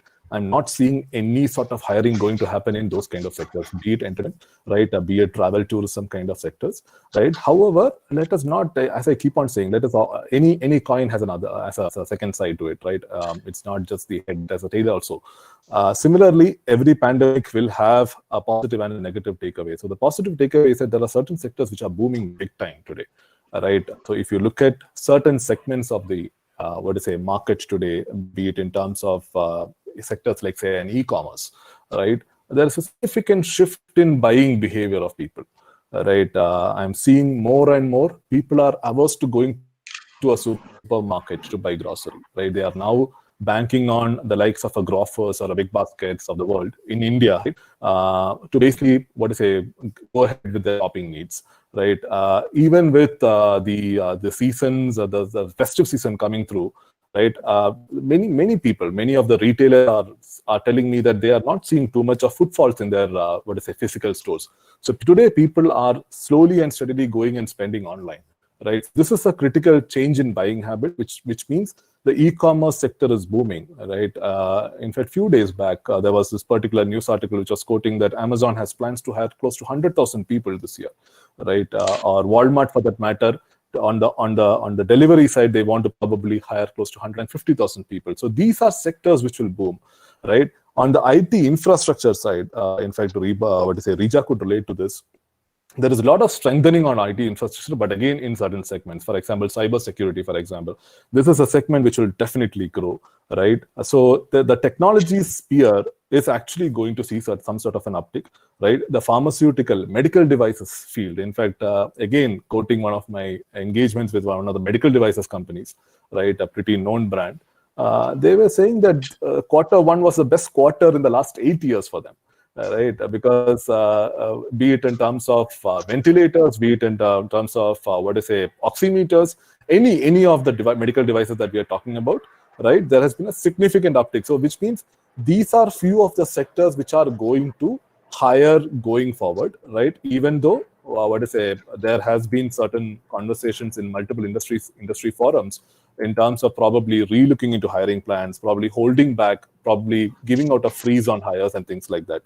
Right now, coming to the next stage, when one is hiring, one next is how do we go about doing the hire, right? There is a lot of online platforms which have been used quite actively in the hiring process today, right? Interestingly, one positive takeaway for a consulting firm like us, especially in the executive search business, is the fact that my Q1, which is technically I'm talking about April to June quarter Q1 for us, I have seen a record number of closures for us, right? So when I say record number of closures, which means there hasn't been any delays delays as far as interviews are concerned, because traditionally, for example, if you are clearing all your rounds, for the final round, you are expected to go to the headquarters, right, or physically go to an office, so to say. Today, even those rounds are being held digitally, right? In fact, there is this particular lighter joke that makes round in the corporate circle, saying who led digital transformation in your company, right? Is it the CIO, the CEO, or the chief digital officer, or was it COVID, right? In fact, to be honest, it is COVID which actually led a lot of digital transformation, in my opinion. It is not that, they led it. They basically, that was a trigger that everybody wanted, right? So even if you look at EMA Partners as an entity that I represent, a firm that I represent, Microsoft Teams, which Rija was talking about, was actually rolled out. The Microsoft tools was rolled out around 2 years back. And last 2 years, I heard our chairman during the annual review meetings telling that utilization is less than 12%, right? I'm talking about globally. So we are not a very large firm like TCS, right? Or for that matter, Toyota, but we have roughly around 600 people globally. And for this 600 people, utilization was less than 12%. Right? Today, utilization is 100%. All our meetings happen online, right? The same goes with interactions with candidates also, which means across the board, there is a significant uptick in terms of the pace of hiring, right? The pace at which they take decision, right? Automation is definitely going to gather a lot of steam, right? In fact, when I say automation on recruitment and things like that, it is going to gather a lot of steam. However, new roles, so to say, new roles will take some more time, right? Even though automation is going to gather steam. In fact, I actually saw one question on the chat box asking a question asking the questions, which are the top 5 automation tools. You don't even have to bother about the top 5 automation tools. So when I say automation in recruitment or talent acquisition, it is not that a bot or a robot is going to basically conduct a hire, right? They are not going to fetch people and bring them to the table to start working, right? They will basically increase the penetration of technology. They will basically ease off the pressure on recruiters. If you ask me, there will be less amount of bias, as Dhoni actually mentioned, right, in the entire process. But it will be limited to certain segments in recruitment. So is the recruitment community going to be wiped out? Absolutely not, because human interface is required, right? So the human interface would be used for more value-driven jobs than the typical sourcing jobs and things like that. As far as once the hiring is happening, and there is, in fact, there were a lot of questions in one of the previous sessions that I was addressing in one of the IIMs in India. There were actually questions in terms of whether companies are honoring the offer letters, right? Answer to that is roughly 90% of the organizations are honoring the offer letters rolled out, right? There can be a case of e-onboarding in certain cases, which is an unheard of terminology, right? If I ask Chandra Menon sir, he has seen a lot of the industry, right? Or for that matter, any of the fellow panelists, they would all agree with me. 5 years, not forget 5 years back, till around maybe 1.5, 2 years back, this whole concept of e-onboarding, or for that matter, 4 months back, it was not existent, right? People had to actually, wear their formals and go to the new job on the date of joining, and they get inducted over there in a formal process, right? However, this particular e-onboarding, which slowly, started gathering steam in the technology sector, is being today even used in manufacturing sector, for that matter, right? It is being used in sectors which were traditionally averse to hiring talent or onboarding talent in that manner. So there would be certain e-onboarding processes which will happen. There will be some delayed joinings also. Okay, so certain sectors which are hit hard, they do not want to probably onboard new talent right now. But having said that, if they have rolled out an offer letter, right, more often than not, that commitment stays. Because at the end of the day, let us all accept one reality, and that reality is people make differences to business, and they need people. Even organizations which are going through a churn, once they come back, they need people to run the business, right? Without people, you cannot have machines run businesses, right? Even to switch on a machine, you need a human interface, right? So at any given point in time, they will not, dilute the branding piece which they have in the market, the brand proposition that they have in the market today, right? So my take is, you may not have to worry too much about a delayed onboarding and things like that, because the feedback that I have got from, at least I would have spoken to, especially once this COVID lockdown started, people like us and people, senior leaders in the industry, they are getting a lot of time, because time which went into physically going for reviews, time which went into boarding flights, taking flights to Bombay or outside of India, Dubai kind of markets, it has come down drastically. So which means there is more utilizable time in our hands today. So I've been speaking to a lot of CEOs and CHROs in the last, 4 months. I would have at least spoken to around 75, 80 of them.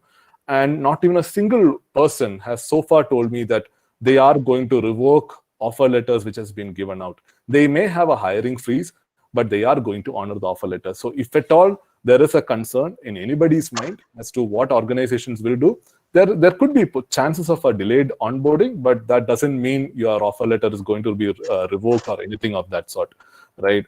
Now, coming to the crux, in fact, Dr. Chandra actually wanted me to speak about talent acquisition specifically, right? When I speak about talent acquisition, probably I should take a leaf or two out of one of the global surveys that we had actually conducted back in June. So it's not a very recent survey, because today we are in a phase where how things were done yesterday needn't necessarily be the way we will do things tomorrow, right?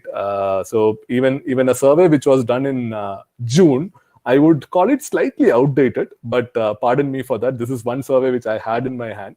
So as a part of this particular survey, we actually interviewed about close to 700 senior executives across industry sectors, right? Roughly 400 plus companies. And this was a global survey because we being a global firm having reach, that was not a challenge for us. So as a part of this particular survey, one thing which we clearly understood, right, is the fact that majority of the organizations want to play it safe, right? So out of this 400 odd companies which we had interviewed, roughly 40% of them told us that there would be a hiring freeze, right, for all positions during this particular crisis. Now, whether this is going to be for 1 month, 1 quarter, 6 months, that varies. But at the end of the day, there is a hiring freeze, right? However, they will honor all the offers which has been rolled out, right? So if at all they have, got a person. In fact, I will actually quote, again, this is from leadership hiring, but I will still quote this example, Dr. Menon, with your permission, right? Yes. Very unique scenario, right? So one of the largest or one of the leading renewable energy companies in the country, which is a multinational organization, right? They actually had a CEO who has been serving the role for the last 5 years. And his next natural progression was to basically take on a regional role.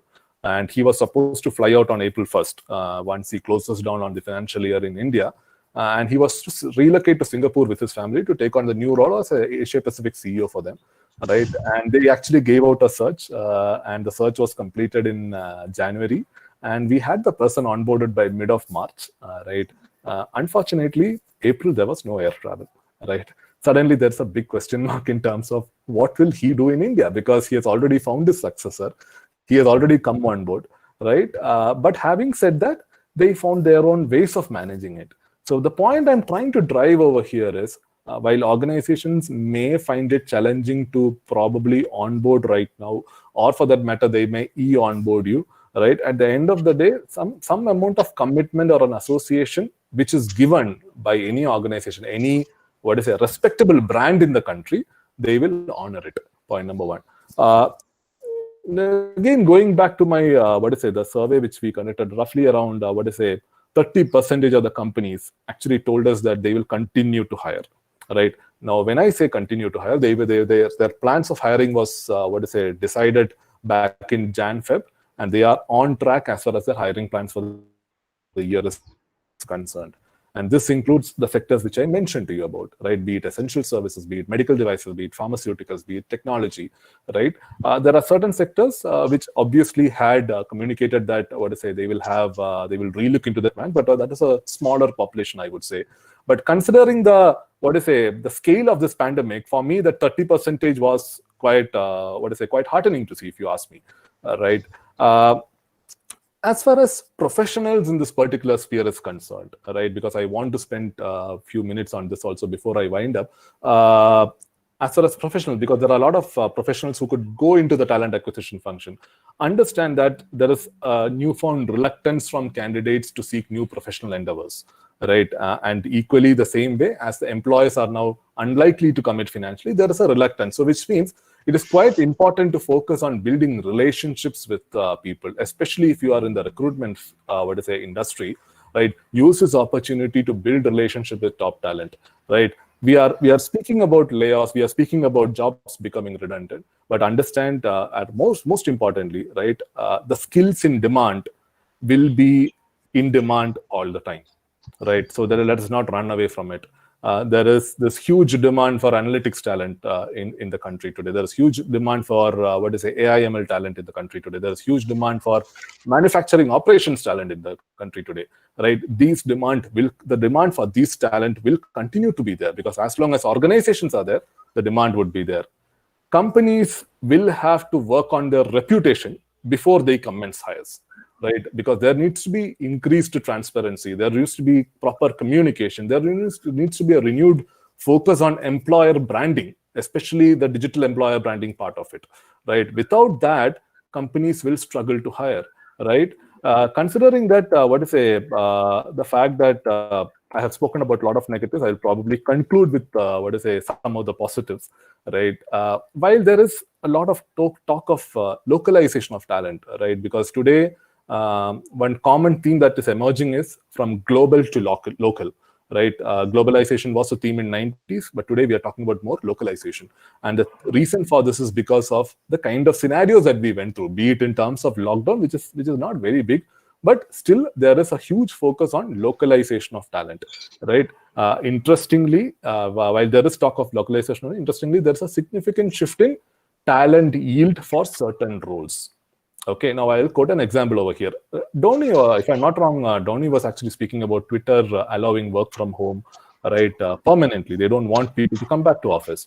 Google actually saying that 1 year of work from home is acceptable, right? Richa was speaking about her organization allowing 75% of their employees to work from homes coming 2025, right? Which technically means the search for filling a role in their ecosystem has suddenly become global, right?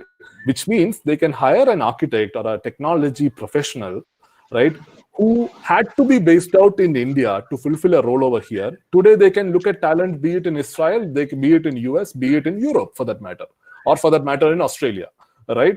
Today, work from home roles, whichever they are, defined in the framework of the organization, those roles can be technically be worked from anywhere, which means the talent yield for those roles are now suddenly become global, which means there's a larger talent pool that people can tap into, right? Which means, very importantly, employees or the talent which we're talking about, the people should have a global outlook going forward. One of the very important things. So they should widen their horizon, right? However, as I've told you before, there are certain roles which cannot work from home. Yeah, right. For people who have worked in manufacturing sector, you need to go to a shop floor to manufacture, right? Dhoni comes from that particular industry, automotive industry, right? If you have to put together a Toyota car, you need to basically put bodies on the shop floor, right? While there are robots which will basically carry out the process to almost 70-80% of the extent, right? But still, people need to be on the shop floor, right? In terms of way forward, I would probably conclude with this particular piece, right? Dhoni again was speaking about how industry is changing, right? World is changing. Toyota, the world's largest automotive manufacturer, right? I'll take a step back and probably look at which is the most valued automotive company in US today, right? It is not Ford, it is not General Motors, it is not Toyota, right? It is Tesla today. A company that rolled out their car 10 years back, a company which was non-existent 20 years back. It was founded in 2003, right? Out of nowhere, interestingly, out of nowhere, this particular brand came in and disrupted the industry, right? If a disruption of this scale can happen on the sectoral front, imagine the disruption that can happen on a talent front, right? Because as I had quoted earlier, there are certain segments of talent which will now be available globally, right? The talent outlook, the talent dynamics is going to change. It's going to be reshaped once the COVID, is brought under control or we come out of this particular scenario, right? There are roles which will have this work from home policy is going here to stay, right? I totally resonate the views shared by my fellow panelists. It is here to stay, right? Second is in terms of gig workforce, right? I'm sure people around would have seen drivers work for Ola as well as for Uber. You would have seen delivery boys working for Swiggy as well as for Zomato, right? Don't be surprised if tomorrow, say for example, a person like me is working part-time for Infosys and part-time for TCS, right? This gig workforce is going to expand, right? Fixed-term contracts, long-term commitments are going to go out of the window, right? Fixed-term contracts are going to be the norm.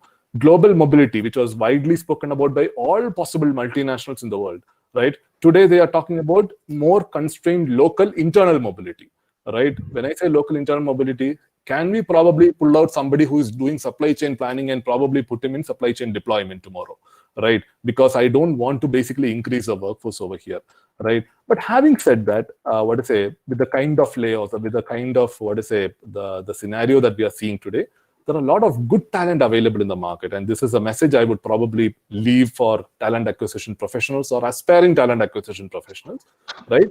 Understand that the job of a talent acquisition professional can be equated to that of a sniper, right? The sniper basically waits for hours and hours to get that perfect shot, right? Similarly, today you may not have roles to work on, but focus on building relationships with the people, right? There may be people whom you wanted to hire 2 years back, but you couldn't afford them. But today their company could be going through a mess, right? Which means they would be available today, right? So focus on building relationships, and it is just a matter of time.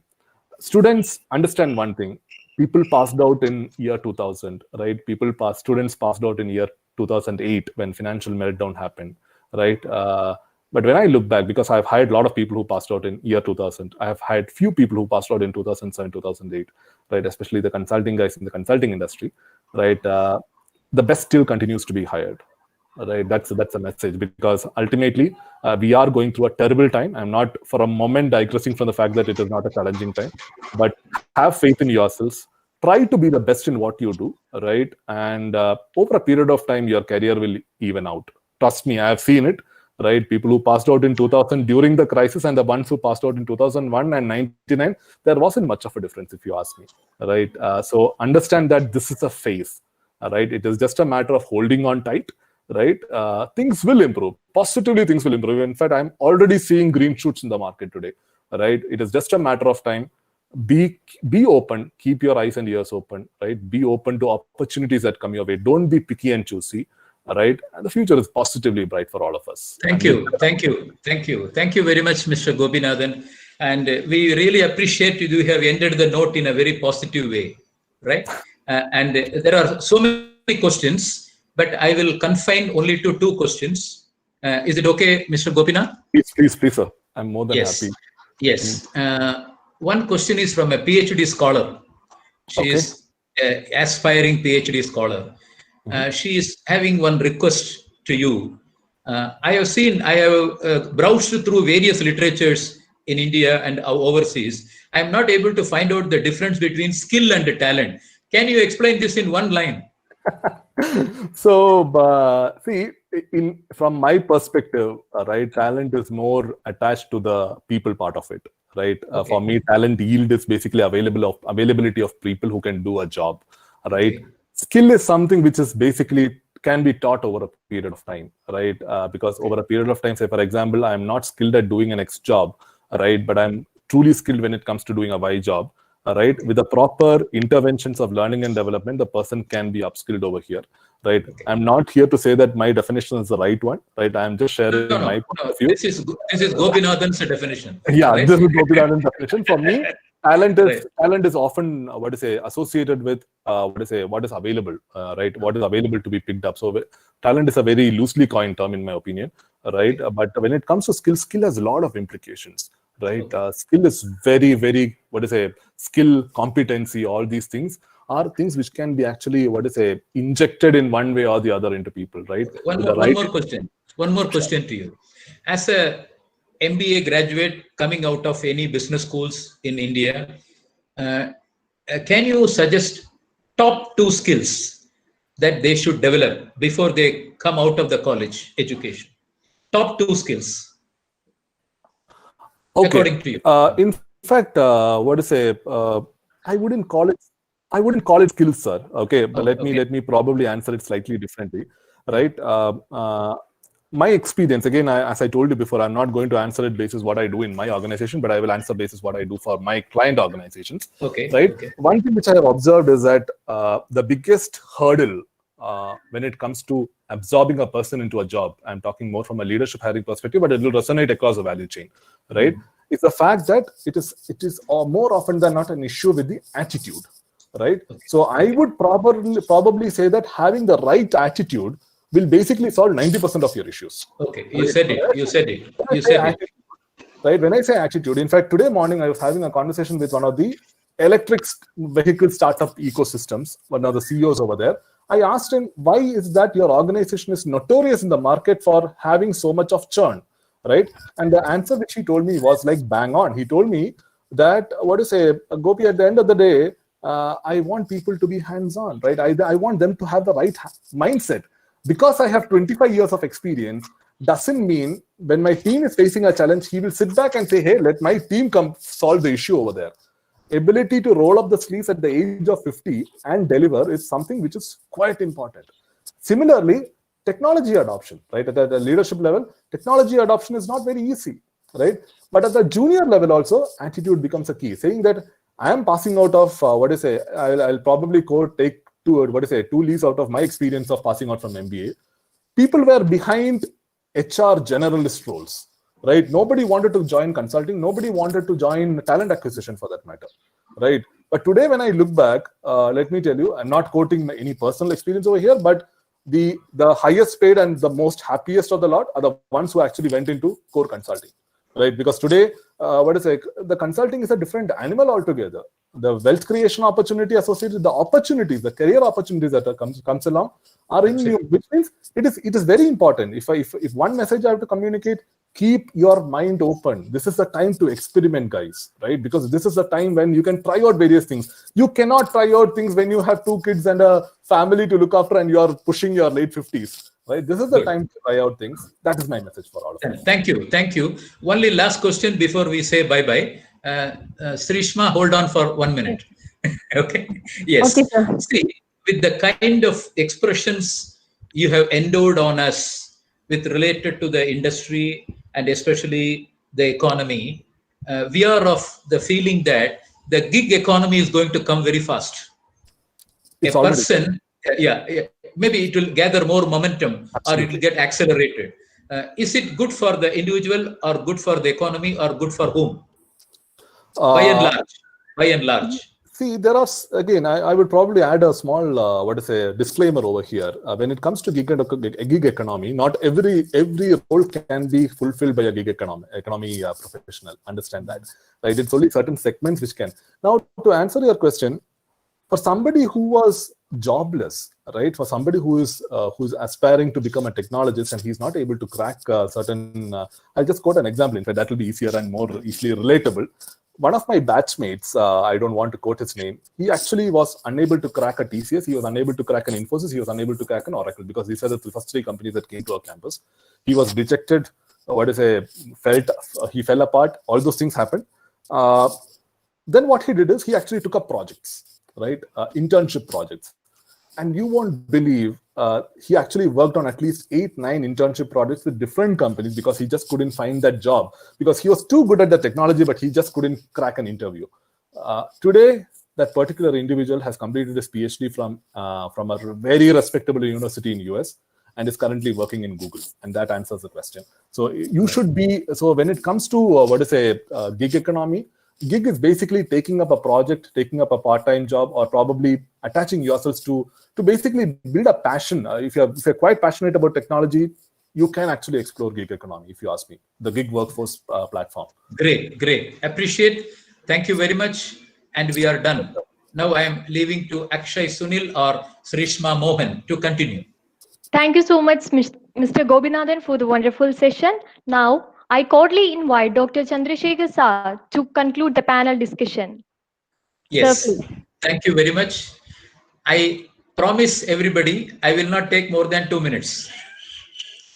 Number 1, we have learned from the panelists an immense wisdom, a calculated and calibrated information from all the 3, indicating that the during COVID and post-COVID is a great opportunity than a problem. Number 1.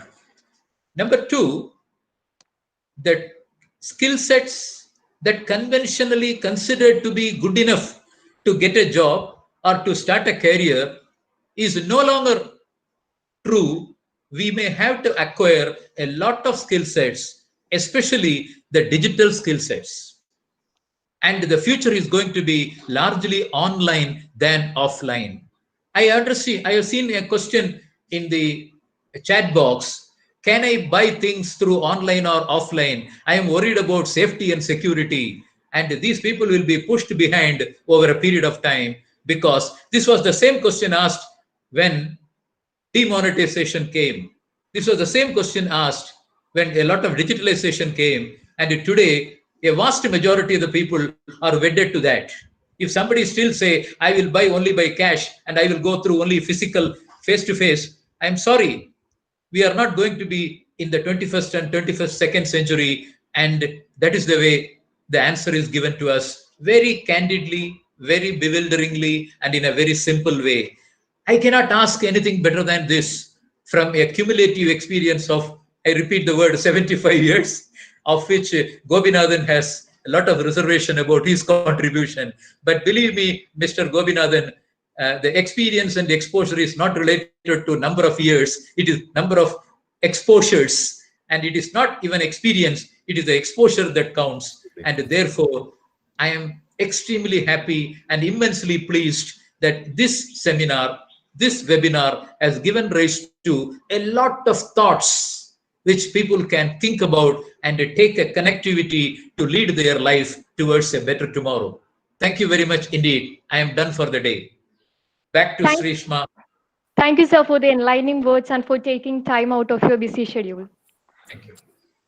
COVID-19 is taking so much from us, but it's also giving us something special, the opportunity to come together as one humanity, to work together, to learn together, and to grow together. Now that we have come to the end of the webinar, it's my privilege to call upon Mr. Prashant V, Assistant Professor, FISAT Business School, who has toiled behind the success of this event to render the vote of thanks. Sir, please. Good afternoon, everyone. Distinguished dignitaries, respected chairman, and dear participants. On behalf of FISAT Business School and its entire fraternity, I feel immense pleasure to take this opportunity to post the vote of thanks. First of all, I would like to thank our beloved chairman, Ms. Anita P, for presiding over the event. I would take this opportunity to thank Dr. George Isaac, Principal FISAT, for being an epic center of constant motivation and encouragement. I would further extend my heartfelt thanks to Dr. Chandrasekhar for moderating this event in an excellent manner. Thank you, sir, for your presence. We had rather a light panel of dignitaries, namely Dr. Donny Peter Chaku from Toyota Corporation, Ms. Rija George from TCS, and Mr. Gopinath KG from EMA Partners India, who gave an excellent coverage on the subject. I, on behalf of the whole FISAT community, I extend our sincere thanks to them for gracing this event with their presence and enlightening our participants with the words of wisdom. My deep sense of appreciation and thanks to all the participants who choose to be online and attend the webinar with great enthusiasm to make this event a success. I would specially thank our Dean in Charge, Dr. A.J. Joshua, for his unflattering support and confidence in us. My sincere gratitude also goes to all my colleagues, Dr. Danya Alex for identifying the right resource person and for promoting the event, Dr. Anu Anna Anthony for content management, Professor Amla Mary and Professor Marin Thomas for perfect event sequencing, Professor Praveen V and Mr. Jitesh for the technical advice and support, Dr. Sindhu George and Professor Dalma Thalian for the excellent media coverage, Professor B.G.U. Nair and Professor Prashant P. John for their constant student engagement. I would further extend my sincere thanks to the comparers of the event, Mr. Akshay and Ms. Srishma of T4 MBA. Thank you, students. You make us proud. Last but not least, I would like to thank Dr. Jose Varghese for being a wonderful associate and sharing all the responsibilities with equal enthusiasm that helped in engineering this event in such a short span of time. Once again, I thank you all for being with us this afternoon. Have a wonderful. Thank you so much, sir. Let us all be guided by the thought-provoking ideas we have learned and heard throughout the webinar and be able to see and influence our future. Thank you. Thank you very much for joining. Stay safe and have a lovely evening. Bye. Sure. Thank you. Thank you, Donny. Thank you, Rija. And thank you, Gopinath. I am honored to see all of you here. Thank you. Thank you. We'll hope to catch up soon. Definitely. Thank you. Thank you.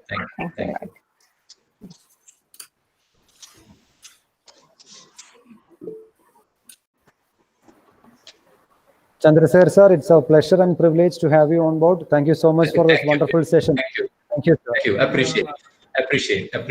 Appreciate. I'm honored. Thank you.